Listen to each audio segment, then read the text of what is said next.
Hi guys, welcome back to my channel. Today is the 4th of January and I am going to be locked in my office for the next 3 weeks. So this week I have a writing week because I have my next big essay due for my PGCE, which is causing me a lot of stress.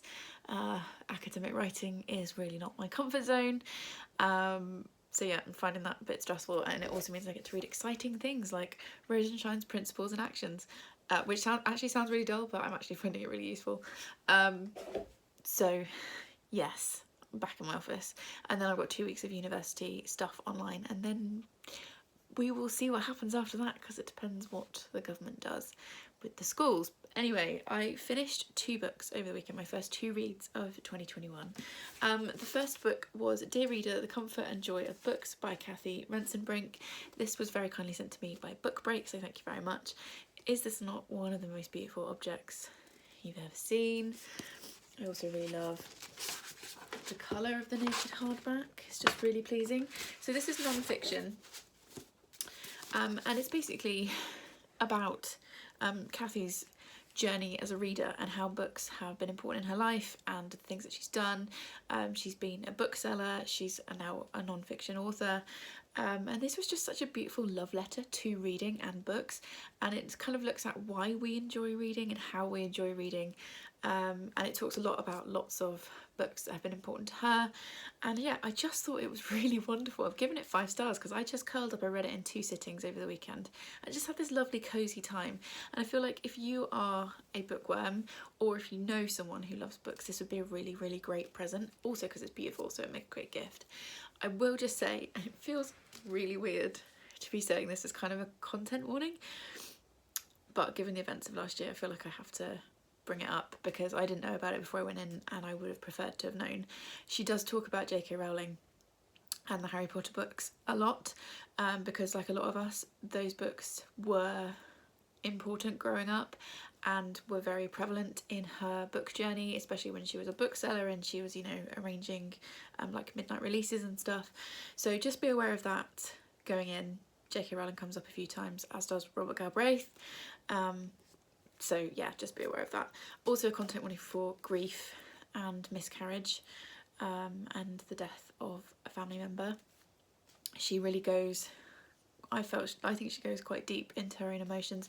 The chapters kind of alternate. You have a chapter where it's her talking about her life and what was going on at the time and what she was reading, and then the following chapter is like a list of books that kind of are relevant to that. I've just realised I've put the dust jacket on upside down, smooth.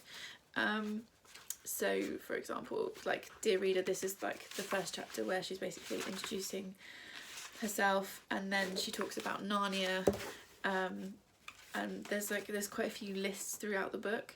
What I would say, like children's books I love to reread, and then a list of those. What I would say is there are spoilers for certain books. However, when she's talking about the book, she does signpost them, so you can probably skip over those quite easily. But yeah, if you're a book lover or you know someone who is, I'd really recommend that. Recommend this one. Thank you so much to Book Break for sending this to me. This was glorious, and it was a perfect start to my 2021 reading. And then the next book that I finished was Perfect Prey by Helen Fields. This is a Luke Kalanick book, so it's a police procedural, second in a series. I read the first one, Perfect Remains, which thankfully is on the back, in 2019, and then I meant to get to this last year. I was then sent this copy for my birthday, I think from Charlotte. Yeah, Charlotte from Books and Bargains sent this to me last year, and I'm basically this month you'll see, hopefully if my reading goes to plan, the last of the books I was gifted for my birthday back in August, because I don't like having books on my TBR shelf for too long, especially if they've been gifted. So this month I'm really focusing on clearing down those books, the last few books I've got left for my birthday presents, and then next month I'm going to kind of move in. You'll see also a few Christmas gifts if I get to them, but they're like going to come later in the month, this month, and then next month I'm going to be focusing on the stuff I got for Christmas. So this was sent to me by Charlotte last year.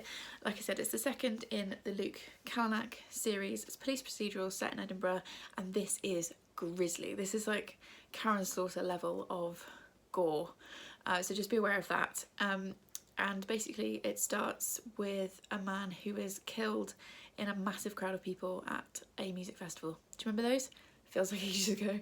And it goes from there. And I'm not going to say any more because of spoilers, but this is really, really brutal. It does also have one scene where a horse is tortured, so just be aware it's also got animal torture, as well as human torture, general gore. It's there's bits of this even I was like a bit like, oh, that's a lot. However, I do really enjoy the series. I gave it 4 stars. I had a little bit of trouble getting into this, but that might have been I was feeling slightly slumpy over the weekend, which I think was just exhaustion from Christmas. So I think that was more my fault. But then when it kind of got to about halfway point, it suddenly took off like a rocket, and I was like, oh, really enjoying this now. And I really liked the way that it played out. I will definitely read more from the series. I think there's 6 or 7 books in the series at this point, so I'd be really keen to read book 3 because I really like the characters, the way it's written. Like I said, I had a bit of problem with pacing at the start, but once I got over that, the pace to like in the second half of the book, or 2/3 of the book, was much better. I'm really intrigued to see where it goes in terms of the characters that we've met. So yeah, really enjoyed both of those and had a very good start to my reading year. It's the 5th of January and last night we were put back into a proper national lockdown, which includes the schools being closed, and it's a really tricky one because I firmly believe that the schools should have been closed ages ago, and I understand the need to do that to stop the spread of the disease, but it also, on a purely selfish level, it just messes loads of stuff up and makes life really complicated. Firstly, it means that Charlie can't be at primary school, and he very much needs the social aspect of being at school. So yeah, we're having to go back to homeschool for at least 6 weeks, which is going to be rough for everybody, but we'll just have to make the best of it. And then also it calls into question whether or not I will graduate this year from my PGCE, because I may not get enough teaching days to actually qualify. So the last 24 hours has been a bit stressful. I got probably 3 hours sleep last night, tops. So I felt pretty pants today, and I was supposed to film all of my January content today and I haven't, because as much as I'm happy to talk about like having a mental health dip in clips like this, I don't want all of my January content to be like flat in energy. And I've got some really exciting videos for January, like that ideas I'm really excited about, and actually by the time you guys see this they'll be up. So I'm really excited to do my box of stories unboxing, which is there, and it's been there since before Christmas and I'm desperate to open it. I'm really excited about that. I'm really excited about the original tag, which ironically is set around school. So I'm excited for that, and I'm looking forward to doing my Atwood TBR. So yeah, I just decided to practice what I preach and not to film when I don't feel like it. I will do it on Saturday instead, so there'll still be regular content up for the rest of the month, but yeah, just felt a bit pants today.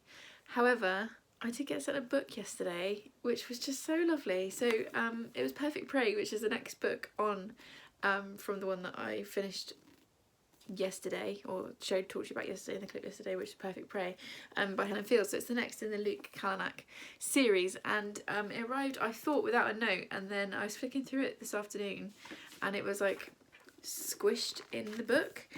So I know who it's from now. I won't show because it's got their surname on it, but lovely Lady Jo sent me the most lovely message on it. She said, "Hi Victoria, I've loved watching your videos over the past few months and wanted to say thank you. I hope you enjoy the book. She's one of my favourite authors," from Jo. So Jo, thank you so much. You guys, you really don't have to send me things. Just being subscribed and leaving the odd comment and a like on a video is more than enough. But thank you for sending me that. I'm really like hooked into this series now. So I've got loads of books that I'm excited about already on my TBR this month, but I'm also like partly tempted to just ditch it all and read this instead. But as you can see, it says on the front, there is no easy way to die, so I'm sure that'll be very violent and gory, which actually probably would do my brain some good just now.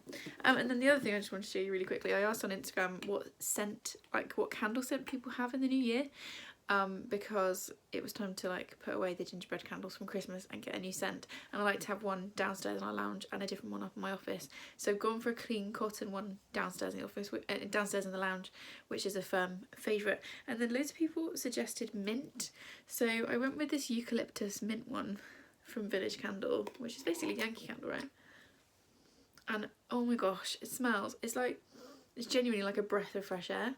It's so nice. It's just really clean and fresh, and I'm obsessed, so I'm excited to burn that, and that will do me some good in this room, which is where I will be for the next 6 weeks. It's the 8th of January, and since I last spoke to you, we've had some good things and some not some good things. So the good things are we've now got a plan for dealing with Charlie's homeschool, which is great. I have almost finished my essay. I'm going to try and finish it today, or finish the first draft today, which is good. So those are positive things, and my brain is feeling much better. On the downside, 2 days ago Gary and I got the ping from the track and trace app to say that we'd been in contact with someone who's got the virus, and we have to stay in our house for 10 days. So up until next Friday. The only place either of us had been was when I went out to do the food shop. Gary doesn't go out. Well, we have been going out to walk for exercise, but like he doesn't go out where there are people. Yes, then the only place that either of us had been was to the supermarket. So it must have been then on Wednesday. So yeah, we are now in our house for 10 days, or we've got 8 days left. And it's a weird one because obviously we weren't going out before, except for food and exercise, but now it's that feeling of like you cannot cross the threshold of your front door for anything, and that's a really weird feeling. We are very lucky to have a garden, which I have been walking laps of and will continue to walk laps of for the next 8 days. So yeah, that's a pretty weird feeling. So far we're both absolutely fine. We've not got any symptoms. I got a very slight cold, but that's just the time of year. Also I finished a book last night, which was The Woman in Cabin 10 by Ruth Ware. This was a reread, and weirdly when I was reading it on my Facebook memories it popped up that I was reading this 4 years ago for the first time. This is a book I decided to reread because 4 years ago I gave it 5 stars and I loved it and I thought it was great, and then Charlotte from Books and Bargains read this last year for the first time, obviously because Ruth Ware has gone on to write things like Turn of the Screw is the original, Turn of the Key, which I really loved. So she went back and read this one and absolutely just hated it. I think she gave it 2 stars, which kind of piqued my interest because obviously a lot changes in 4 years of reading, and you know, some things become problematic and reading taste changed and all that kind of stuff. So when she decided to unhaul it, which is unusual for her, and she unhauled it because she hated it so much, I said, oh, can I have that? So she put it in the box, in the bag of books that she brought down to me in September. And yeah, I decided to pick it up this month because some of the other books that I'm reading at the moment are quite challenging, and I knew this would be a fairly straightforward, easy read.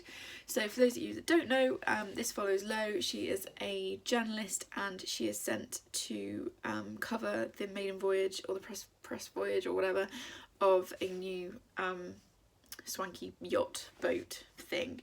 And on her first night, she's in cabin 9, on her first night there, she knocks on the door to cabin 10 to borrow some mascara. A lady opens the door, lends her some mascara, then later that night Lo hears a scream and then a splash, and she thinks she sees the body of a woman in the water. But when the security people open up that cabin 10 is empty, no one is missing from the staff or passenger list, and it's kind of a question of, did Lo see what she thought, or was she imagining it? And it kind of goes from there. So I gave this 5 stars when I first read it, and I'm actually kind of embarrassed that I gave it 5 stars because this is not good. I landed on a 3 in the end, and that's I usually give a 3-star if I didn't love it but didn't DNF it either, and that's kind of where I am with this. There are so many things in this that are not great.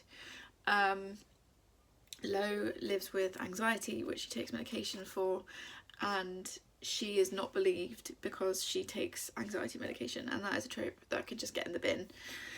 I know this was written 4 or 5 years ago now, and it does show its age, but it wasn't just that I had a problem with. I really enjoyed like the first 50 pages, and I was like, oh, this is pretty much as good as I remember it. I think this is going to be like a 4-star, and then it just went gradually downhill, and Lo makes some really, really bad decisions. And I know it's one of those things of like, well, you wouldn't know how you would react until you were in that situation, but like, I would be smarter than this.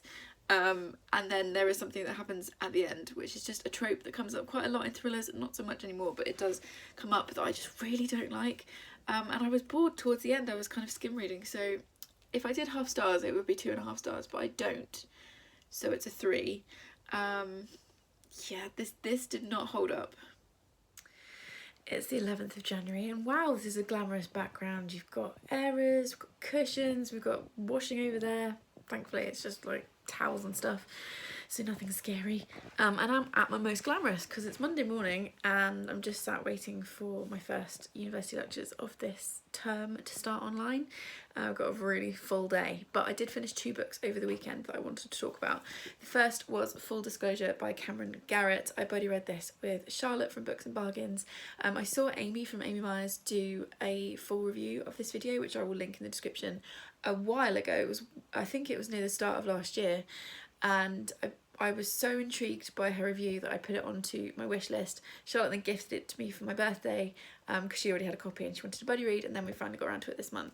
And wow, is all I can say. I'll also link Charlotte's weekly vlog that's gone up this week as I'm filming, because she gives her thoughts on it there. So I'm just trying to gather myself to review this book. So we are following 17-year-old Simone, who is a high school student set in the States, and she's the director for the school play, which is Rent, that year. She's just had to move schools and she's made a couple of friends, and then she starts dating this guy, Miles. And the other thing about Simone is that she's HIV positive, and I think it shows my ignorance, but I assumed from the fact that Simone is HIV positive, and there's something about this cover as well. I thought this was going to be a fairly traumatic read. I'm just going to swap hands, hang on. Yeah, I thought it was going to be, you know, like a big topic issue book, and it just isn't, and I think that's one of the reasons why I loved it. There are some hard things that happen in here, and obviously there is discussion of HIV and the HIV pandemic in the 80s, and yeah, she does not have an easy ride, but this book is just, there's something joyful about it as well. It's so sex positive. I absolutely loved it. It's one of those books that, like, when I'm teaching the older kids in secondary school and also in sixth form, this is definitely a book I'm going to be like pushing on them. We've got so much rep. So we've got one of her friends is asexual, another friend is bisexual. She has her dads are 2 gay men. Well, no, one is a gay man, one is a bisexual man. There's another character who is questioning and exploring their sexuality. There's also lots of discussions about safe sex, and not just because Simone is HIV positive. One of the opening scenes is her going to the clinic with her friends, one of whom wants to get the oral contraceptive. So there's just loads going on. There's scenes in here where they talk about female masturbation, and it's just, yeah, I loved it. It was a definite 5-star. This is a debut novel as well, which is just insane. Like, I cannot get over how talented this author is. I cannot wait to read her next book, which I've just pre-ordered, and yeah, it was fantastic. It made me cry. It made me cry happy tears, it made me cry sad tears, it made me rage. It was just fantastic. I cannot recommend it highly enough, and I absolutely loved it. And then the other book I've had a really good reading weekend, I'm going to swap hands again, is that I finished was The Year of the Flood by Margaret Atwood. I can't talk about this too much because it's the middle book of a trilogy. It's the book that comes after Oryx and Crake and before Mad Adam, which we're reading next month. It's pretty big, it's over 500 pages. It's the last of the really big Atwood novels, and it's post-apocalyptic novel, and it does contain scenes where a character is isolating because there's a virus which has wiped out most of the planet. This is technically the second book, but it sort of runs alongside Oryx and Crake. It's like an alternative timeline, and there are so many overlaps with the first book, and like you meet someone and you're like, oh, I remember them from last time, including some of the really central characters from Oryx and Crake. I had the best time reading this, although I did start reading it when we, in England, were put back into national lockdown, so I did have to put it down for a couple of days because my brain just wasn't quite in the right space. But once I thoroughly enjoyed it. It's so playful. There's so much play with words. Yeah, I gave it 4 stars only because the pace is a little bit slow, but it's worth it when you get to the end, and I'm now really excited to read Mad Adam next month. I'm having to like hold myself back from picking that up straight away. I will give a content warning for rape and sexual assault, also just general violence. There's some dark stuff that happens in this, and also obviously it's a plague book, so just be aware of that. But yeah, 4 stars from me, and I've had such a great reading weekend. It's the 12th of January. I've got the same messy hair, the same slightly glazed expression, and the same comfy clothes because I am again doing online learning today. Just about to have my lunch, but before I have that, this has arrived. Don't think I've ordered anything, unless it's a pre-order, possibly. Let's see, but I thought I'd open it here in case it was a gift. Okay, let's see what we've got. Oh, okay, let's see if I can find a... Yeah, it's a gift, because there's a gift note. Who is this from? Carrie Ann. Oh my goodness, from Woman vs. Books. Just a little something to say well done on your new job. Oh, Carrie Ann, you didn't have to do that at all. Let's see what this is. This is seriously exciting. Oh my goodness, great choice, Carrie Ann. Oh my gosh, I'm so excited to have this. Also because Olivia from Olivia's Catastrophe, Olivia Savannah from Olivia's Catastrophe, is doing a read-along for Nevermore, which I think is this month. So now I can try and join in if I can squeeze it into my TBR. If not, I'm going to be reading it really soon. This is so exciting and it's so pretty. Carrie Ann, thank you so much. Today is the 15th of January, and as you can hear in my voice, it's early in the morning. You're pretty much the first people I've spoken to today. Also, I seem to have a lot of hair today, but we're just going to go with that. Oh, and you can see my bread stack. This is where I put my books once I've read them each month. I've got 2 books to talk about, and yeah, I should have really done this yesterday. I've been in a bit of a weird headspace. I think I said in a previous clip that we were told to isolate by track and trace, which we have been doing. And I didn't really think it would be that big of a deal for us because we're pretty antisocial anyway. I'm perfectly happy being curled up in my house. But I think it was because obviously we cannot leave the house for any reason. So the whole country's in lockdown. So I've only been leaving the house to do food shops, and Gary's only been leaving the house to go and pick Charlie up and take him back to his mum, which we're allowed to do.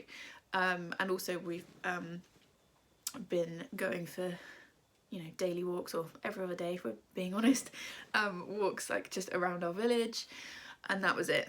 But then being told that you can't leave your house at all for any reason, it's weird. And like I said, I didn't really think it would affect me or us, but it definitely has, and I really need to go outside. Today is the last day. Tomorrow I will be like a bullet from a gun, off to do the food shop, and like I cannot explain to you how much I'm looking forward to it, which, yeah, this is such a weird time to be living in. So yeah, I've been feeling a bit meh, but it could be a lot worse. So yes, I have finished 1 book, and then I bought myself a book, which I'll explain in a second. First of all, the book that I finished was I can't even speak today, Empress Orchid, that's not even a difficult title, by Anchee. This was very kindly gifted to me by Chloe from Chloe in the Books. Chloe reads books, not Chloe in the Books. Sorry Chloe, I'm not awake. For my birthday, this was part of the basically care package she sent me for my birthday, which was amazing. I can't remember who recommended this book originally. Somebody recommended it because they were talking about Memoirs of a Geisha, which is a book that came out I think about 15 years ago, and I remember reading it and loving it at the time, and not paying any attention to the fact that it's written by a white man. And somebody was talking about books that were not own voices, and then recommending own voices books to read instead or alongside or whatever, and this was the book that was recommended in place of Memoirs of a Geisha. And I cannot remember who it was, so if anyone else, if it was one of you guys who posted that video, or if anyone else saw it and can let me know, please let me know, because it's irritating my brain. So this is set in the late 1800s in China, and it is about Empress Orchid, who was a real historical figure. She was the last Empress of China, and it's basically about her rise from being a fairly poor nobleman's daughter to being the Empress of China, and I found it really fascinating. You get a lot of information about how the Chinese court worked, all the different things that they believed, and all of their like different protocols for stuff, and I found that so fascinating. I really enjoyed the writing. I think the only issues for me is I think this came out in 2004, and it kind of feels very much of its time. Yeah, 2004, and it feels very much of its time. So there was a lot of like, I was hoping that this was going to be kind of dramatic and romantic and like a great love, and there are bits of that, but it kept like getting to a certain point and then it was like fade to black and then it would skip on something else, and I found that a bit frustrating. It is also very political and it's very much about Chinese politics at the time, but I found it fascinating. It's the first in a duology and I would really like to read the second one, the name of which has completely escaped me right now, but I will definitely pick that up if I find it at some point. Yeah, I've just found it really fascinating insight into Chinese history, and also kind of reading this, you're aware, because it's like I said, it's the very end of the 1800s and then into the 1900s, and I was really aware that this is at a point where things like World War I are brewing, and you get the Chinese perspective on the British Empire, and kind of the spread of that and the start of that spreading into China. And yeah, I just thought it was really fascinating. So if you're interested in historical fiction that is very kind of fact-based, I would pick this up. If you're into historical fiction for more of the kind of like romantic look at things, it's not that, but I very much enjoyed this, so thank you very much, Chloe. I gave it 3 stars in the end only because it wasn't quite what I was hoping for, but I think reading the second one I would go in with more realistic expectations, and the writing's beautiful, so I'd really recommend it. So that's the book that I finished. Thank you very much, Chloe. Then I bought myself technically 2 books, but 1 book isn't here yet. So basically the focus of my uni course this week has been teaching poetry, and I don't like poetry. It's not that I don't like poetry, I've never found poetry that I connect to. I find it quite hard to understand. I find it quite difficult to read poetry and kind of connect to it in the same way that I do with prose. However, I'm an English teacher in the UK and poetry is basically at the heart of the English curriculum, so I need to find a way into it. And this week has been really helpful for me, like learning techniques, how to teach it, but I personally want to be as passionate and excited about everything that I teach. So I already have a deep love for plays, particularly Shakespeare. I already am a grammar nerd and a word nerd, so that kind of language side of it is fine, and then most of the novels and the plays that are on the curriculum I can at least appreciate, even if they're not like my personal taste. Poetry, however, is something that I just really struggle with, and I think it's probably because I didn't have a great experience of it at school, and I don't want that for the kids that I'm teaching. So I'm trying very hard to get over my poetry block. I've got a non-fiction poetry book that's coming that should be here towards the end of the month, so I'll obviously show you guys when it gets here. But in the meantime, to try and like do a bit of exposure therapy, I guess, I have bought a poem for every day of the year, which is edited by Ali Asiri. Here it is. And this arrived yesterday, and it's huge. It's so much bigger than I was expecting. I was expecting this like slim little book, and this massive box arrived, and I was like, what is that?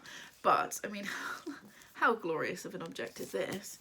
And then it's just a very simple blue naked hardback, but it's beautiful and it's illustrated. I mean, like, look at this. I mean, if this doesn't get me excited about poetry, genuinely, nothing else will.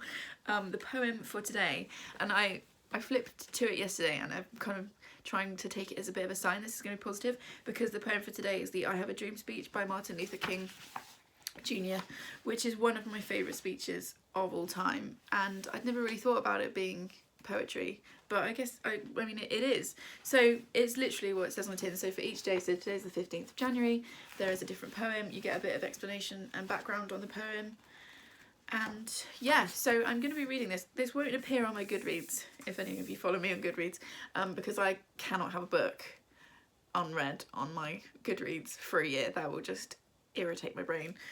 So this will appear once I've finished it next January. This will appear as a read book, but I'm going to try and do this every day. I'm going to read the introduction stuff today and kind of get ready and read the first one. So yeah, this is part of my quest to connect with poetry. So if anyone else has got any suggestions, it needs to be like poetry for idiots. I need something simple that I can connect with. And I feel like this was a good way to start, because if I find poems in here that I connect with, then I can go and investigate that poet even more. But if anyone's got any like poetry for beginners books, then please shout me. Like I said, I do have a non-fiction book about the theory behind poetry. And for me personally, if there's a subject that I'm not sure on, finding a good non-fiction book about it is usually the way in. And that book that I've got coming, which, like I said, I will show you, was recommended by a poetry expert that we had a lecture from this week. So I'm hopeful that that will help me. So yeah, these are the two books from the last couple of days. They look very pretty together, so much foiling. So yeah, that's what I've been up to. It's the 18th of January, it's Monday, and I'm just waiting for my university lectures to start. And before I do, I need to talk to you about 5 books. So I'm going to go as quick as I can, otherwise this clip is going to be like 15 minutes long. So I've got 1 book that arrived and 4 that I finished over the weekend. It was a very good reading weekend. So the first book is the one that's arrived, and that is Glenn Maxwell on Poetry. I talked about this in the previous clip, I think, or the one before that. This is the non-fiction book about poetry. It's got sprayed edges, I wasn't expecting that. And it's also nice and short, which is good for me. So I'll be reading this. I need to kind of read it this month, really, so you'll see my thoughts shortly.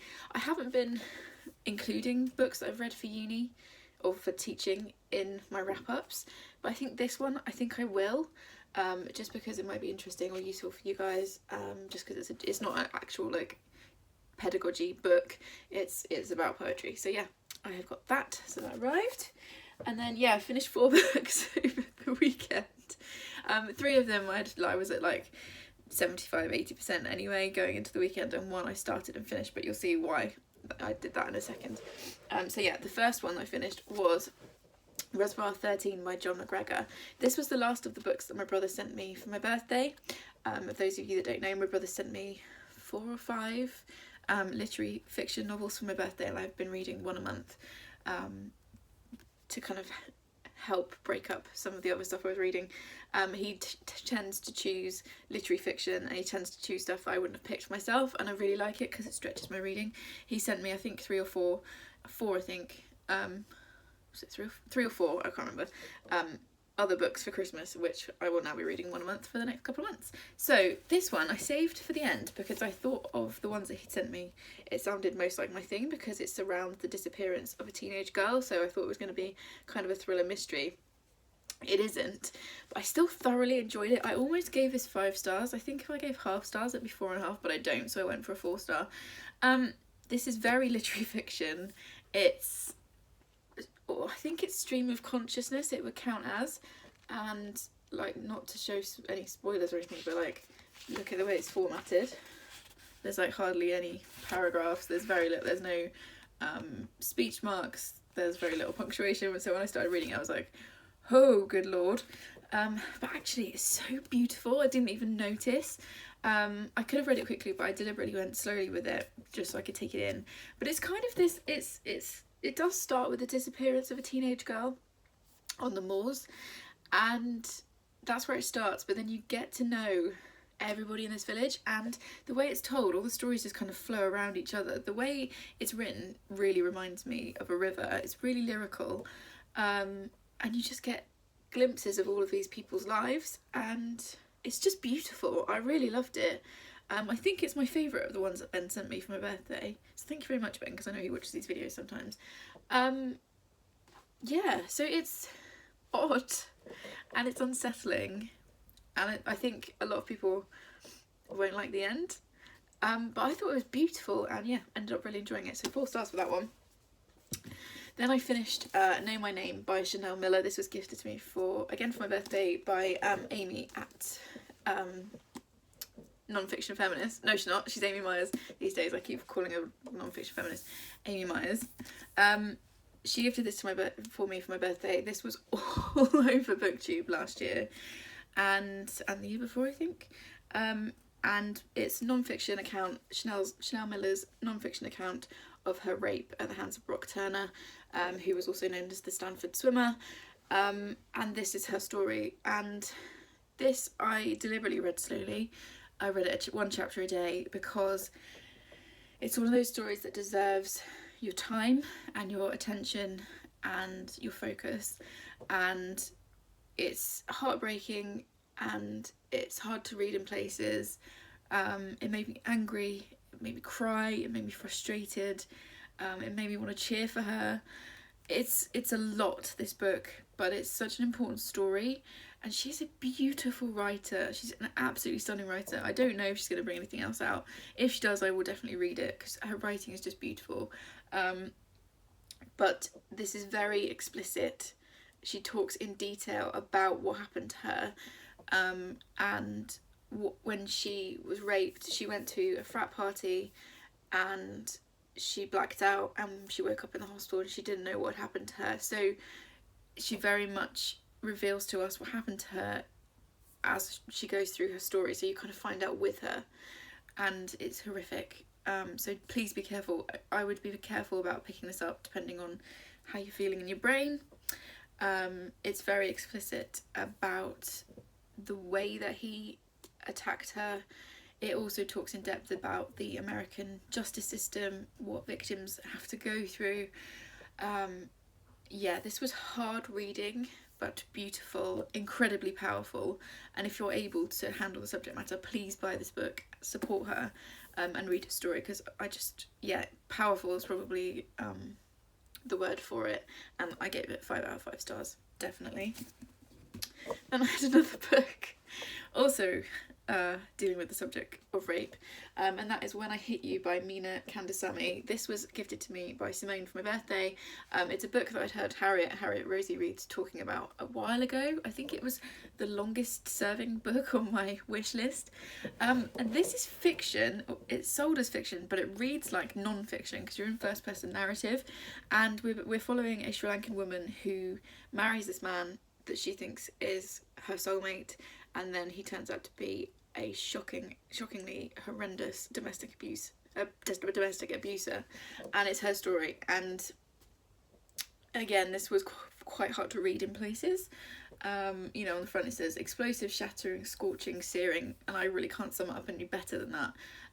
It was shortlisted for the Women's Fiction Prize in 2018, so it's literary fiction. And you're completely in this woman's point of view the whole way through. And yeah, I thought it was really powerful. I gave it 4 out of 5 stars instead of 5, I think only because some of the pacing was a little bit off, and she does go off on a few tangents about things, and I was kind of a bit like, yeah, not sure that was really adding anything. However, it's a very powerful story, and if you can handle those content warnings, then I would recommend it. I want to see what else she's written, because her writing's incredibly powerful. So if anyone else, if you've read anything else by her, please let me know where to start, because I looked her up on Goodreads and she's got quite a few things. I was like, don't know where to start, but I really enjoyed her writing, and yes, another very powerful one. And then after all of that, I needed something a bit more kind of more gentle. So I read The Secret Garden by Frances Hodgson Burnett. This edition was gifted to me, or picked for me, by Charlie for Christmas. I absolutely adore these editions. These are illustrated by Meena Lima. They're fully illustrated and interactive, so you've got little bits all the way through where, you know, things pop up and there's flaps and things move, and it's just stunning. I've reviewed these editions before because I actually own the full collection now, because I'm a very lucky lady. And I'm not going to show you any of the interactive editions because I feel like that's a massive spoiler, but I will show you one of the chapter illustrations because they are just beautiful. That's the first chapter illustration, and it's just like that the whole way through. It's absolutely gorgeous. For anyone that doesn't know, Secret Garden is a children's classic about a little girl called Mary who comes to England to live with her uncle after her parents die. Her uncle has this huge house where all the rooms are closed up. Her uncle doesn't want to see her, and she is a very lonely little girl, and she ends up out in the gardens and she finds a secret garden that's been locked away, and it's about what happens. It's very much about grief and coming back to life after grief and friendship. I will say there are problematic elements in this book in the way that disabled people are depicted. I'm not an Own Voices reviewer for that, but there are some problematic elements. There is also some racist language particularly at the start of this, which both of those things are indicative of the time that it was written in, but just be aware of those things before you pick this up. But this edition was beautiful. I had a really lovely time. The reading experience of these books are beautiful. I waited until Charlie was here for the weekend so he could see me reading it and we could kind of look at it together, and I gave it 5 out of 5 stars. So yeah, those are the books that I finished over the weekend. bit of a mix of stuff there really. Let's hold them that way so you can see the spines. So yeah, literary fiction, non-fiction, literary fiction, children's classic, and got a book on poetry. It's the 21st of January and yesterday was a rough day. I'm not going to get into it too much because nobody really wants to hear me whinge on the internet, but I do also like to be upfront about how my mental health is doing with you guys, and yesterday was a bad day. I think it was just an accumulation of things, and we all know life is hard right now and I'm tired and so yeah, yesterday was a rubbish day and I'm not feeling great today either, but yesterday I kind of listened to my body and my brain and stopped what I was doing and just did loads of self-care yesterday. So I had a bath and then just got on the sofa with the blanket and the cat and just was very like gentle with myself. Today I have classes this morning. I managed to get through my classes yesterday before I had to stop, but I've got classes all day today and I've got stuff that I need doing, so I'm trying to still be gentle with myself but also push a little bit because there are things that need to be done. And yesterday some books arrived and there was no way I was filming yesterday, so I thought I would show you. These are all books that I bought myself. 3 of them are books for a video that will be coming up later in February, so that's exciting. I hardly ever buy books for videos, but there's a specific video that I want to do, which you'll probably be able to guess the theme of when you see these books. And so yeah, I bought some books for it, and then another one was linked to a lecture I heard earlier in the week, but I'll show you the books for the video first.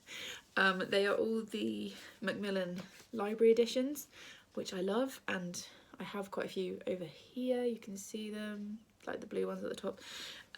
So I have got the sonnets. Love that cover. I have got Much Ado About Nothing, and I've got Romeo and Juliet, and obviously these are all by William Shakespeare, so guess the theme of the video that's coming.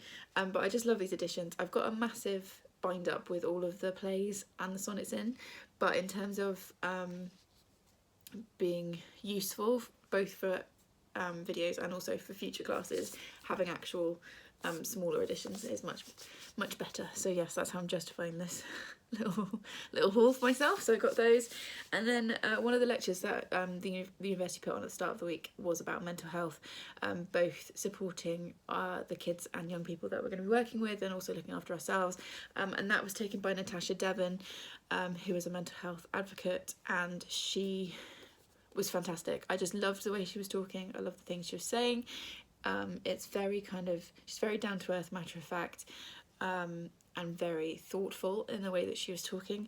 So I ordered her book, which is A Beginner's Guide to Being Mental, an A to Z from Anxiety to 0 F's Given. So yeah, I think this is going to be just really insightful and helpful, both for me as a teacher, but also as a parent to a young person, and also as someone with a brain and my own mental health. So yeah, I'm not sure, I have to be honest, I'm not going to read this month. I'm not in a great mental health space, and I just don't feel like it yet, but I'm going to put this on my shelf and you'll be seeing it very soon. But yeah, I didn't realise it was going to be this huge. But yeah, I'm excited to get to it, and those are the books that have arrived in the last 24 hours. It's the 21st of January, and to be fully transparent with you guys, I actually filmed this review yesterday afternoon, but I watched it back and I was so exhausted and actually on the edge of a migraine that the review didn't really make any sense, and this book deserves better than that, so I am refilming. So the book that I finished yesterday is Uncomfortable Conversations with a Black Man by Emmanuel Acho. This is very kindly sent to me by Book Break, so thank you very much, Book Break, for sending this my way. If you're not aware, Emmanuel during last year started a series on YouTube, and I will link his YouTube channel in the description, in which he, a black man, was having uncomfortable conversations with white people, and his videos are incredible. He's just one of the most eloquent speakers I've ever seen, so I would really highly recommend that you go and watch that series. And this is obviously kind of the book version of the series, and it's split into 3 different sections, and in each section, each chapter, he's got an uncomfortable, or he's given a question that's been asked by a real person to do with race and racism, and he then kind of breaks it down and discusses it. So there's 3 sections to the book. Part 1 is you and me, part 2 is us and them, and then part 3 is we. And each chapter, like I said, I'll show you one of the chapters, the first chapter. So the first chapter is the name game, Black or African American. This is the question here that someone had sent in, which is, how do you bring up race with minorities? I honestly have so much fear of saying something wrong and being labelled as a racist. I'm sure things will come out wrong or sound unaware because they are, but how will I learn if we can't discuss?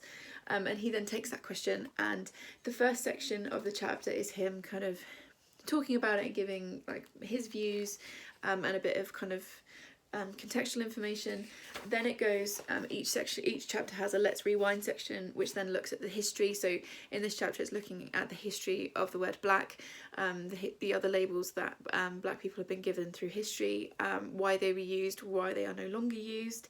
And then he's got what I really like, so he kind of talks about it, he gives you the history, and then there's a section called Let's Get Uncomfortable. So that's when he really gets into the kind of uncomfortable section or uncomfortable things that people don't talk about. And then the final section is Talk It, Walk It, which I really like because it then tells you what you can do to be a better person, basically, and to be anti-racist and how to take action. And I just absolutely adored this. I think it's fantastic resource for someone who is starting out on being anti-racist. I will definitely be recommending this to the kids and the young people that I work with, because I think it's very accessible, it's really readable. I could have read this in one go, but I deliberately broke it down over 3 days because I wanted to like take it in fully. And yeah, if you're not sure where to start, I would start with this book, and also with his YouTube series, because I think the two of them together are just a fantastic resource. And yeah, this is him on the back. He was a NFL player, I think. Is that American football? But he's just so eloquent, and he says things in a really, yeah, he was an NFL player, which as an English person I don't really know what that means, but yeah, he's very clear and concise, and I just thought it was fantastic. I've given it 5 stars, and yeah, if you don't know where to start, this is where you start. Get your hands on this book. I also was sent a gift last night by my lovely friend Leanne from Literary Diversions, who sent me Lair of Dreams by Liv Bray. She also sent me a massive bag of my favourite pick and mix sweets, so thank you very much, Leanne. I will very much enjoy those over the next probably a week, if I'm being generous, probably a couple of days if I'm being realistic. This is the second book in the, what's it called? The Diviners series. So I read The Diviners last year as part of Chloe's Sisters Approximately book club, and it was a book that had been on my radar for a little while, and then I saw that Chloe had picked it, so I grabbed it to read it, and it was one of those like surprise books of the year. I think I gave it either 4 or 5 stars, I think maybe 4 stars, because it's set in 1920s, I think, 1920s New York, and a girl goes to stay with her uncle in New York City. She's come from some small town. Something happens. She needs to get out of town quickly, so she goes to New York to stay with her uncle, who runs this museum of curiosities, and that's all I'm really going to say about it. I loved it. I thought it was so fun. I guess it would count as an urban fantasy, which isn't usually my thing, but this was kind of urban historical fantasy, which is a blend that I really enjoy. And this is the second book. I think there's 4 or 5 books in the series. I do know that this is a plague book, so that's a thing. But I also know that Leanne's got this on her 2021 TBR, so we might buddy read this at some point, which would be cool. And it's big. But yeah, I'm really excited for this, so thank you very much, Leanne. Thank you for this and for my sweeties. It is the 22nd of January, and this morning I finished Nevermore, The Trials of Morrigan Crow by Jessica Townsend. As you saw in a previous clip, this was very kindly gifted to me this month by Carrie Ann from Women vs Books. This book didn't even hit my TBR shelf, I just picked it up straight away. It was honestly sent at the perfect time. You know, sometimes books find you at just that perfect moment. As you'll have already seen from the clips that I filmed for this month, everything I've read, a lot of the things I've read this month have been quite heavy, and I've really enjoyed them. There's been a lot of 5 stars so far, but they were all quite intense. And I've now finished the TBR that I set myself for the month, but the next set of books that I've picked up are also quite dark and quite heavy. So this was just like a breath of fresh air, and it was exactly what I needed. So thank you so much for sending this, Carrie Ann. just in case you don't know, this is a middle grade fantasy in which we follow Morrigan Crow, who is a so-called cursed child.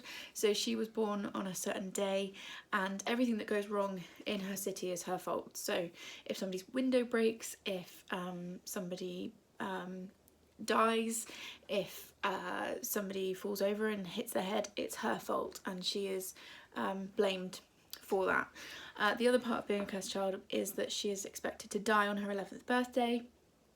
So that's kind of the setup, and then on her 11th birthday, just as she's supposed to die, this man called Jupiter North sweeps in and takes it off to Nevermore, and puts her into the trials for the Wanderers Society. And in order to get in, the Wanderers Society is like the best and the brightest, and all of these people have knacks, so skills that they have that other people don't, but in order to get into the Wanderers Society, she has to go through a series of trials, and we follow her. And I just absolutely adore this. I can see why this is a Booktube favourite. It's really nuanced, and there's a lot going on under the surface, because that makes it sound like a jolly like children's book, and parts of it are, but it's also about trauma. It's also about being an immigrant, which wasn't a subtext that I was expecting to find, but I was really glad that I did.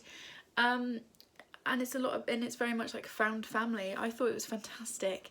I've given it 4 stars rather than 5, only because I feel like the start was a bit slow, but this was Jessica Townsend's debut novel, and I feel like as the books progress, they're going to get better and better. I thoroughly enjoyed it. I desperately want to read the next one. I'm like stopping myself from ordering the next book. My next bit of my student bursary comes next Friday, so I will definitely be ordering it then, because I'm desperate to pick up the next book immediately. So yeah, thank you so much, Carrie-Anne. I had a fantastic time. Oh. Oh.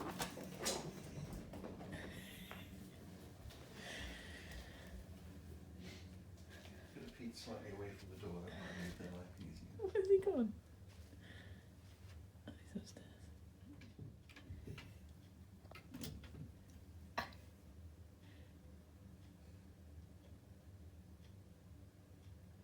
You have to go round, Luna.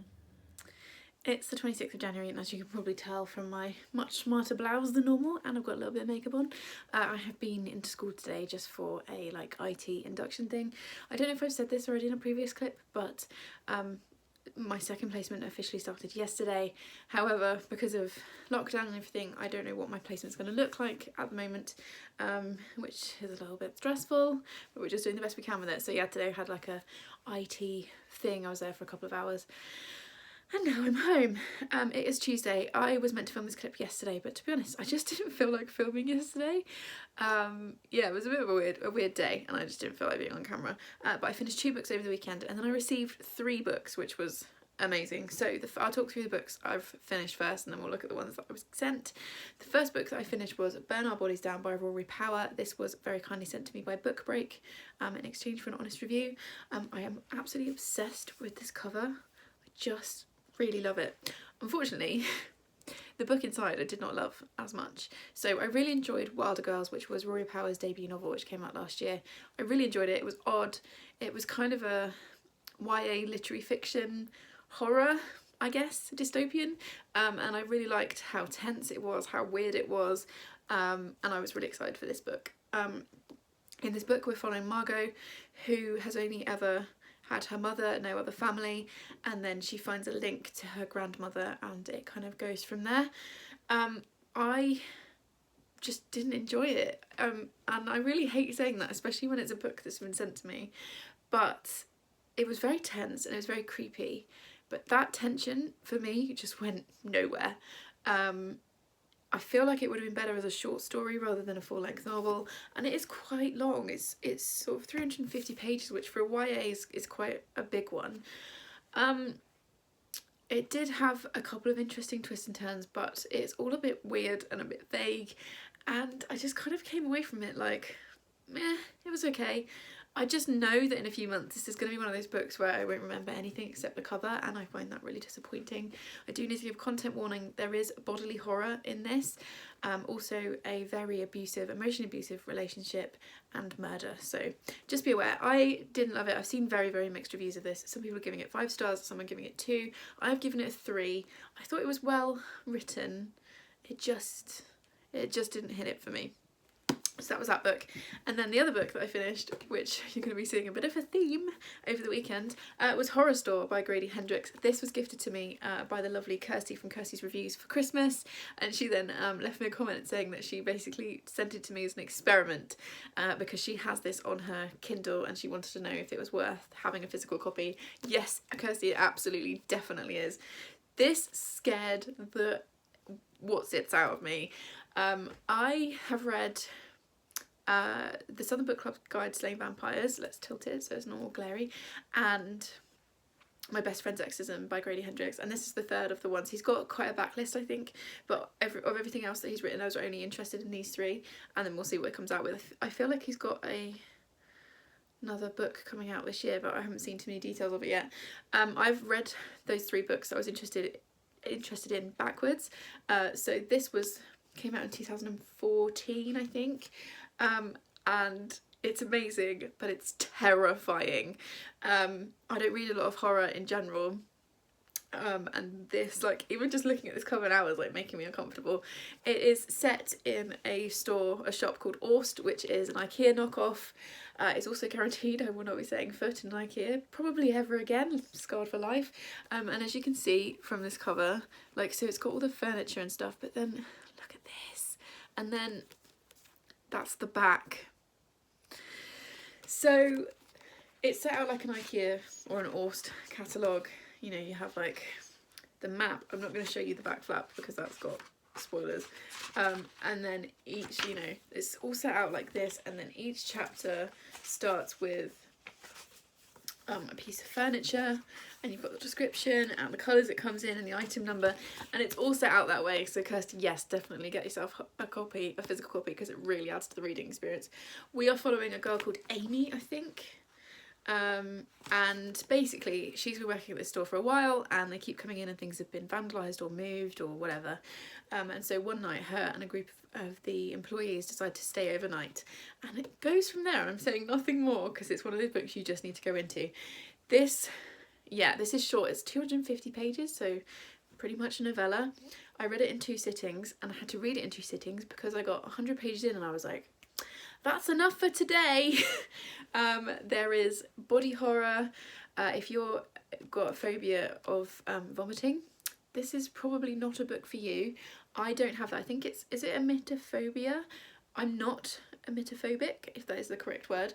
But there were several points in this book where I felt my throat squeeze, because it was just like, oh, okay.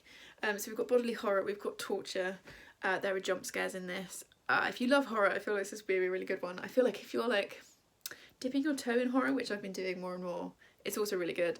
I gave it 4 stars rather than 5, only because I didn't love the start. And there's a few fat-phobic references at the start, which I think is indicative of the time it was written. And also it took me a while to like get on board with our protagonist. However, the rest of it I thoroughly enjoyed. It is such a ride. Thank you very much for sending this to me, Kirsty, because I had a great time, although I did want to put it in the freezer, because it's just, yeah, I kind of need this to be away from my body for a while, because, and then I was sent 3 books over the weekend, which was so kind of people.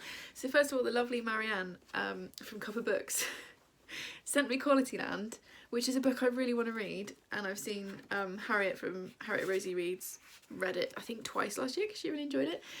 Because I'm an idiot, this is the German version. Don't read German. So yes, luckily Marianne's been able to get a refund from Amazon. Basically the paperback version of this isn't out in the UK until next month. I saw a paperback version on Amazon, didn't realise it was a German version, put that on my wish list. Marianne was very kind enough to send it to me. She's managed to get a refund, and I'm in the process of trying to rehome this book. So yes, she sent me this book, but because of my own stupidity, it's not in a language I can read, which is very sad times, because I definitely do want to read it when it comes out in paperback. And then the lovely Laura from Laura and Her Bookish Thoughts, I was just checking her handle. She's on Instagram, as is Marianne from Cover Books, sent me The Confessions of Franny Langton, which I'm really excited to get to, and I know it's historical fiction. So yeah, it's a historical fiction murder mystery. I think it opens with a girl who's about to go on trial for the murder of her master and mistress, and then we go back in time and see what happened. I think this cover I'm obsessed with. I mean, look at that skull. I've heard very mixed things, but I'm excited to see where I kind of fall on that spectrum. And it's, you know, it's blurbed by Margaret Atwood, so I'm very excited for this one. So that will be coming up, I think, fairly soon in a wrap up. And then finally, my lovely friend Amy, who is very much so Amy on Instagram, sent me back, we are real life friends, and I lent her a load of books before the pandemic, and then obviously because of the pandemic she'd kept hold of them for ages, which is fine because I only lend out books that I've read, but she sent me a massive box back this week with the books I'd lent her, and then to say thank you for lending her my books, which you didn't need to do, Amy, at all. She also put in a brand new copy of Wondersmith by Jessica Townsend. I'm so excited. This is the second in the Nevermore series, and this will definitely be featuring in my February wrap up for sure. I'm so excited to get to this, and I love this cover. And yes, thank you very much, Amy. That was very, very kind of you. It's the 27th of January, and last night I finished 2 books, and one of those books I started and finished last night because it's this very short, very quick read. So the first book that I finished was The Fifth to Die by J.D.Barker. This is the second in the Fourth Monkey Killer trilogy. So the first book, which is called The Fourth Monkey, was recommended to me by Aoife at Words of Clover last year. She did a recommending books to Booktube video, and she included me in one of those, which I was like so excited about. And she recommended that book to me because she knows that I like dark thrillers. Thoroughly enjoyed it, gave it 4 stars. My husband also read it and really enjoyed it, and so we decided to get the next one. He read it first because I had other stuff to read, and then I've caught up with him. Because it's the second book, I can't really say much, but it's kind of a continuation of the first story. That book, the first book, opens with Sam Porter, who is a detective in Chicago, because it's a cop procedural with a serial killer twist on it, finding the dead body of a serial killer that he's been hunting, but on that dead body is something that indicates that serial killer has one last victim being hidden somewhere. So Sam Porter is then trying to find that victim and rescue her before it's too late. And we also get the serial killer's perspective because we go back in time and we have his diary from when he was a child. So yeah, I can't really say too much about this one. However, I thoroughly enjoyed it. It's big, it's over 500 pages, and just look how like small the text is. Yeah, but I flew through it really quickly. It's really, really pacey, and the chapters are really short, and we have multiple perspectives, although I can't tell you whose perspective because that would ruin the first book. And yeah, it's very brutal. It's kind of Karen Slaughter levels of gore and violence, but it's really well done. However, it was a 5-star read all the way until the end, like literally the last chapter, and then it did something at the end of the book where I almost threw it across the room, and Gary thought that was hilarious because that had also been his reaction, but he obviously hadn't been able to tell me before I read it. This book is the middle book in a trilogy, and it does something that I really hate when middle books do, and they hardly ever do it anymore. When was this published? Let's just check. Let's just say it's a good thing I've got the next book on the shelf. Yeah, this was 2018. I didn't realise that books were still doing this. So there is something really frustrating about the ending of this book. However, we have the next one, which is called The Sixth Child or something, in the house. I'm waiting for Gary to read it because I bought it for Christmas for him, so I'm not going to like swipe it out of his hands and read it first, but as soon as he's read it I'm going to read it and finish the trilogy. This is very cleverly done, very, very, very dark. Content warning for what? For everything pretty much. For torture, for wound description, for violence, but there are several twists and turns in this. If you like twisty thrillers, these are really good ones, but they are not for the faint-hearted. So that was the first one. And then the book that I started and finished last night, I read this in less than 2 hours, is The End We Start From by Megan Hunter. This was gifted to me by Chloe at Chloe Reads Books for Christmas. I think I've read both of the books she gifted me for Christmas this month. That wasn't deliberate, I was just so excited to pick them up that they were just the first ones I grabbed. So I read The Harpy by Megan Hunter last year, which was her second book. This was her debut novel, and it's a really weird one. I said this on Twitter last night. I said that I'd finished it, but I didn't know how to review it. and I'm still not quite sure, so this could be an interesting review. So we are following a woman who is in present day London. She's pregnant, heavily pregnant, and she gives birth, and as she gives birth, everywhere floods, the whole world floods. And it's a survival story about her and her husband and her son, her newborn son, trying to survive in this new world. And it is that, but it's very, very, very focused on her baby and on motherhood. And it's kind of about like, it's her focus on her baby, and then everything else is sort of happening in her peripheral. So there's no world building, there's no explanation of why this happened. Things happen around her but not really to her, and it left me feeling quite disconnected from what was happening. But I really enjoyed it. I've given it 4 stars. It's beautifully written, and it almost reads like poetry. If I just show you how the page is formatted, you'll be able to see why it was such a quick read. And it's also, I think, just under 150 pages. How long are you? Yeah, 125 pages, so it's really short. So if I just, yeah, this is the first page. So this is how it's formatted, and it reads like poetry. And I was not at all surprised when I read at the end that Megan Hunter, she's been shortlisted for like poetry prizes and stuff, and it feels very much, it's not written in verse, but it kind of feels like it. It's beautiful, but there's no world building, so this won't be for everyone. It's definitely literary fiction, but I would say that it's really accessible literary fiction. If you wanted somewhere to start, this would be quite a good place to start.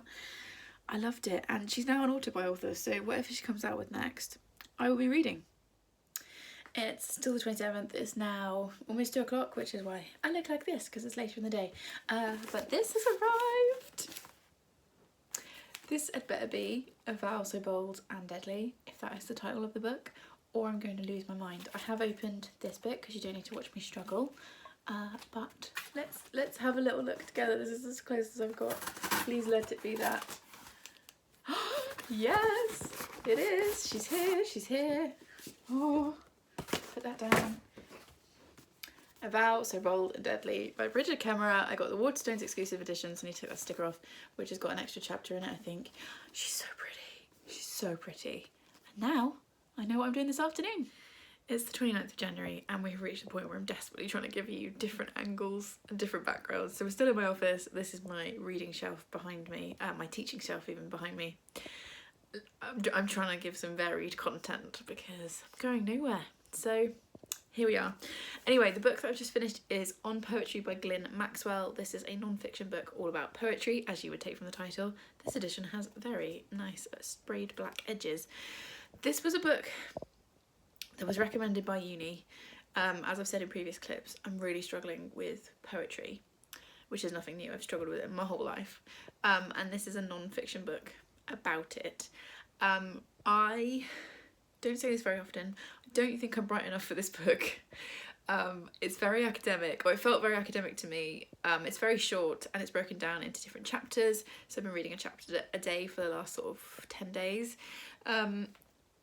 Yeah, it wasn't for me. I'm gonna give it 3 stars. I'm not sure I got anything from it, but I've read it. It's still the 29th of January, and on my lunch break I've just finished reading When No One Is Watching by Alyssa Cole. I read this on audiobook, which is why I don't have it to kind of hold up. This is, so Alyssa Cole usually writes, or previously has written, romance books, and this is her thriller debut. And we're following a black girl called Sydney, whose neighbourhood in Brooklyn is being gentrified, I can't even say it, and basically all of the people that she knows in her neighbourhood who are largely black are leaving, disappearing, and white people are moving into the neighbourhood. And it's a thrill. It's definitely a thriller. What I've really liked about it is that it's very kind of gentle to start with. It kind of does this thing where it like lures you into a false sense of security, because we're kind of just following Sydney on her day-to-day life. She is trying to get together a tour for the neighbourhood that kind of reflects the actual history of the neighbourhood and all of the stories of the people that have lived there. And so we're kind of following her, and then every so often something happens and you just think, oh, that's off. It reminded me a little bit of how Grady Hendrix writes in the Southern Book Club's Guide to Slaying Vampires, where it's kind of like normal life and then just this little like almost like a discordant note, and you're like, oh, what's that about? And gradually it comes together. I really enjoyed this. I thought it was really cleverly done. There are two perspectives, because we also have the perspective of a white guy who moves into the neighbourhood, whose name has absolutely escaped me, even though I've just finished reading the book, which is my fault. And we have their dual perspectives. There is also a bit of romance between them, and some of the reviews that I've seen of this book have complained about that romance, but I liked it and I thought it was done really well. Obviously that's because she normally writes, or previously has written, romance books. I thought it was done well. And I thought it was, you know, woven into the story nicely. I think for me, the only thing that was slightly off, I've given it 4 stars rather than 5. I think it's only because it was quite slow paced, which I was fine with, up until the end, and then it all kicked off in kind of a very short amount of time, which happens quite a lot in thrillers, but especially with like debut thrillers, I find. And it just felt a little bit rushed after all of the build up. I was like, whoa, hang on, I just want to get a bit more detailed information. I did really like the very, very end. I thought the way that was done was really good. I would definitely read more thrillers from her. I don't really read romance, so I probably won't go and read those. But if she brings out any other thrillers, I will definitely pick them up. And yeah, I would recommend that you give this one a go. It's the 30th of January and we're going to ignore the fact that I look like I've been dragged through a hedge backwards because I've just finished another book. It is Saturday. Also, if you can hear purring, I'm not sure if my phone microphone's going to pick it up. Jack is literally here down the side of our bed. He likes to lie on my dressing gown and he's currently purring his head off. So if you can hear purring, that's him. But yes, we are having a lazy day at home because what else is there to do at the moment? And I have finished another book. I have finished Things in Jars by Jess Kidd. This was gifted to me very kindly by Simone from me, Simone and I, for Christmas. This is historical fiction. We are in Victorian London and we're following Bridie. Yeah, Bridie. I can't remember if it's Bridie or Birdie. Bridie Devine, who is a female detective, and she is given the case of finding a missing girl who's been stolen from her house. And Bridie, basically, this story takes her through the underbelly of Victorian London and the world of medical curiosities, because the girl that's been stolen is not an ordinary child. And yeah, I really enjoyed it. I don't do 5-star prediction videos. I've never really thought to do one. Would you guys be interested in something like that? But I would have put this on my 5-star predictions list. I've given it a 4. I thoroughly enjoyed it. It's very dark and twisty. It's just that in places it felt like I was reading book 2 or 3 of a series, and I've checked about a bajillion times on Goodreads, and it's a standalone. But I felt like the author was assuming we knew who certain people were and backstories and stuff, and that was a little bit confusing. And also the pace was a little bit slow. Near the middle, but I really enjoyed it. It's very detailed. Like the backdrop of Victorian London is really vivid. The story unravels really nicely, and yeah, I would definitely read more about Birdie. It's Birdie, isn't it? Bridie. Stop saying Birdie. Bridie. If she were any others, I've seen that she's written a few like contemporary. I think she's got 2 contemporary novels. This is her first historical. If she wrote any more historical, I would definitely read those because I really like the writing style. And yeah, it was good. Content warnings, because it's dark, for medical procedures. One of which I was like, oh, can't quite read that because it's giving me the icks. Descriptions of wounds and murder. But yeah, really enjoyed this one. So thanks very much, Simone. And it's the 1st of February and the month is over. So I did manage to squeeze in one more book over the weekend. I finished it on the 30th of January, and that was A Vow So Bold and Deadly by Bridget Camryn. As you guys know, I was very, very excited to finish this trilogy. I buddy read it with Charlotte from Books and Bargains. We also read the second one together, and we were supposed to take a week to read it, so I should have been finishing it this Tuesday or Wednesday, but we both just got so into it and kind of overexcited that we ended up finishing it early. I can't tell you anything about it because obviously it's the last book in a trilogy, but we can admire the gorgeous cover and spine, which is going to look very nice next to its sisters on my shelf. And I can tell you I gave it 4 stars. I thoroughly enjoyed it. I think the only reason it didn't get a full 5 for me is, actually I can't really explain it because it would be spoilers, but there were some things that happened that I loved, and there were some things that felt slightly unresolved by the end. I feel like she's left the door open for more books in this world, which I'd be very excited about. But yeah, it was a 4 star for me. thoroughly enjoyed it. Who knew I would love a fantasy series so much? But yeah, that was that one. And those were the books that I read in January. So I'm going to give you some stats in a minute. But these are the books. Oh, I gave 5 stars. I'm not going to hold the whole stack up because I read 20 books this month. But these were my 5-star reads. So we had Know My Name by Michelle Miller. We had Full Disclosure by Camryn Garrett. Dear Reader by Cathy. Rentzenbrink. I will get that right one day. Uncomfortable Conversations with a Black Man by Emmanuel, Acho. And The Secret Garden by Frances Hodgson Burnett. So those are my favourite, my kind of 5-star reads for the month. My favourite read of the month has to be Know My Name. It was just incredibly powerful. I read it, like 2 or 3 weeks ago now, and I'm still constantly thinking about it. I think I said it in the review clip, but please don't pick this up unless you're in a good place mentally, because it's harrowing reading, but it's very important reading, and it's beautifully written, and I just know it's gonna stay with me. So yes, if you are able to pick this book up, please do. Okay, let's do some stats. So I've got this new notebook. Hang on, I'm getting notifications. Right, I've got this new notebook that my husband bought me for Christmas. Isn't it beautiful? I'm absolutely in no way a bullet journaler, as you can probably see from this, although I am using my stickers that Leanne from Literary Diversion sent me last year. Yeah, I'm really not a bullet journaler. I've kind of started tracking like star ratings and things and the genre, if anyone cares. I used a spreadsheet last year and it just didn't work for me personally, and I think writing things down is kind of better for me. So those are all the books. So let's quickly do some stats because I know this video is already way too long. So I read 20 books in the month, which is ridiculous. I have to say, like, people go, oh, how did you read so much? Lockdown, didn't have anything else to do. I read for my mental health. This sounds like a weird thing to say, but I didn't try with my reading this month. I wasn't like pushing myself to pick things up.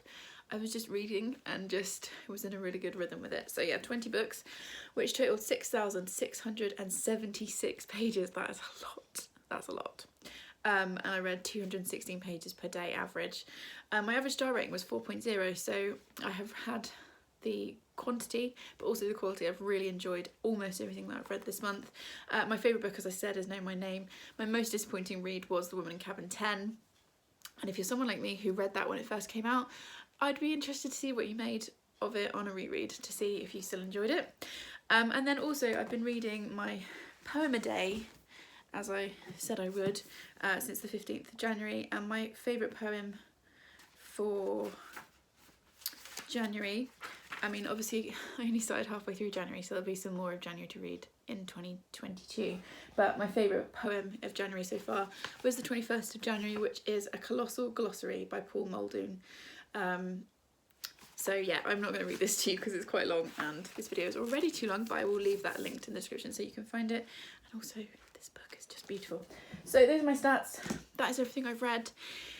If you've made it to this point in the video, please leave me a comment with your favourite yellow emoji, because January, which is generally a grey, dismal month, is now over and done with, and we can move slowly towards the spring. Please let me know what you've read this month and what you enjoyed. My wrap up from next month will be changing slightly. I'm still going to do it vlog style, but there will be some things added and some things done differently. So stay tuned for that. Like I said, please leave me a comment. If you've got something to chat about, or just leave me an emoji, that's fine. Please subscribe if you haven't already and you'd like more of this chaos, and I will see you in the next one. Thanks guys, bye!